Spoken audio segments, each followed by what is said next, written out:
त्रिपुर सुंदरी यानी कि तीनों लोकों में सबसे सुंदर स्त्री। त्रिपुर सुंदरी को षोडशी भी कहा जाता है क्योंकि देवी त्रिपुर सुंदरी की शारीरिक अवस्था 16 वर्ष की रहती है। जब तक भौतिक लगाव के कारण मृत्यु का डर मौजूद रहता है, उस देवी को काली कहा जाता है। जब तक भावनात्मक उथल पुथल मौजूद है और सभी नियमों और विनियमों से मुक्ति मांगने की प्रक्रिया चलती है, तब उस देवी को तारा कहा जाता है। लेकिन जब इन दो बुनियादी आशंकाओं का ध्यान रखा जाता है, तो वही प्रेरणा की स्रोत देवी षोडशी रूप में अवतीर्ण होती है। नाम और गुण अलग हो सकते हैं, किंतु शक्तियां एक है। तांत्रिकों का मानना है कि काली, तारा और षोडशी 10 महाविद्याओं में से 3 प्रमुख विद्याएं हैं। इन 3 सिद्धांतों से 9 विद्या या तीनों के 9 अलग अलग संयोजन प्रकट होते हैं। इन तीनों विद्याओं की मूल 10वीं महाविद्या है, जिसे वेद ब्रह्म विद्या कहते हैं। श्री त्रिपुर है क्योंकि वह तीनों गुणों से परे है। वह मानस, बुद्धि और चित्त तीनों लोकों में निवास करती है। वह 3 देवताओं यानी ब्रह्मा, विष्णु और महेश को प्रकट करने वाली है। इसलिए वह त्रयी है, यानी कि तीनों देवताओं का एकीकृत संयोजन। उन्हें कामेश्वरी भी कहा जाता है, अर्थात मन की इच्छाओं को पूरी करने वाली। तंत्र इच्छा को ही इस संसार की सृष्टि का रहस्य मानता है। यही कामना सबसे पहले शक्ति को शक्तिमान से अलग करती है, और जब यह विकास में अपनी उच्चतम स्थिति को प्राप्त कर लेती है, तो जागृत हो जाती है।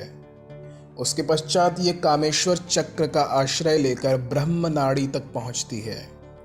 ये महान ऊर्जा सभी 6 चक्रों को भेदती है और सभी भौतिक आकर्षण को नष्ट कर सोम चक्र के ऊपर पहुंचती है, जहां कामेश्वर महेश्वर विराजमान है, और वही त्रिपुर सुंदरी ललिता उनमें एक रूप हो जाती है और तुरीय के मिलन में तल्लीन रहती है।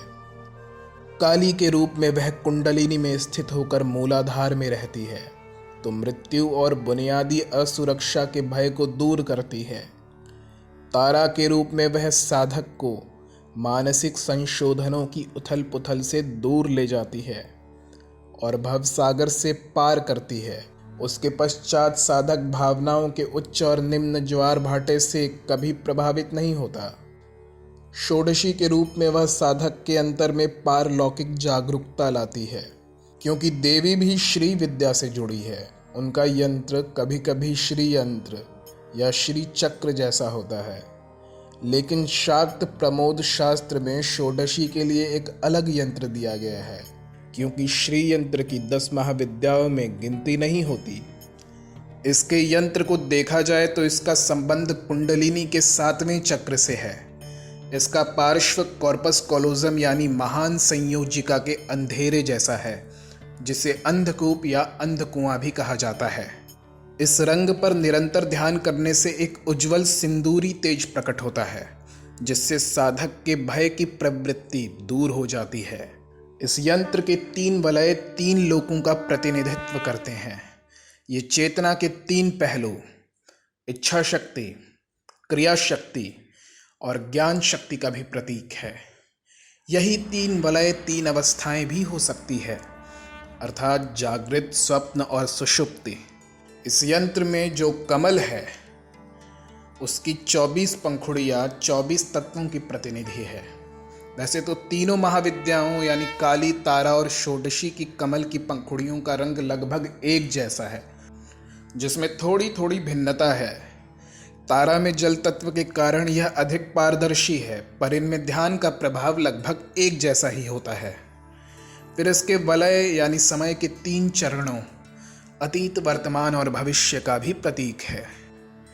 3 प्रतिच्छेदन के 2 भाग ऊपर की ओर एवं 2 नीचे की ओर इशारा करते हुए एक समद्विबाहु त्रिभुज का 6 बिंदु वाला सितारा बनाते हैं, जो डेविड स्टार से थोड़ा अलग है, जिसमें 2 समबाहु त्रिभुज होते हैं।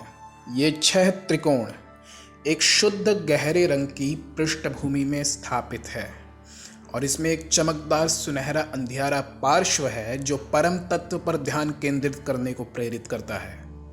इसी पार्श्व में एक दिव्य लिंगम है जो कामेश्वर शिव का प्रतीक है और यंत्र के सबसे मूल में वो बिंदु है जिसे साधक षोडशी कहते हैं, जो हर एक साधना और हर एक ध्यान का लक्ष्य है।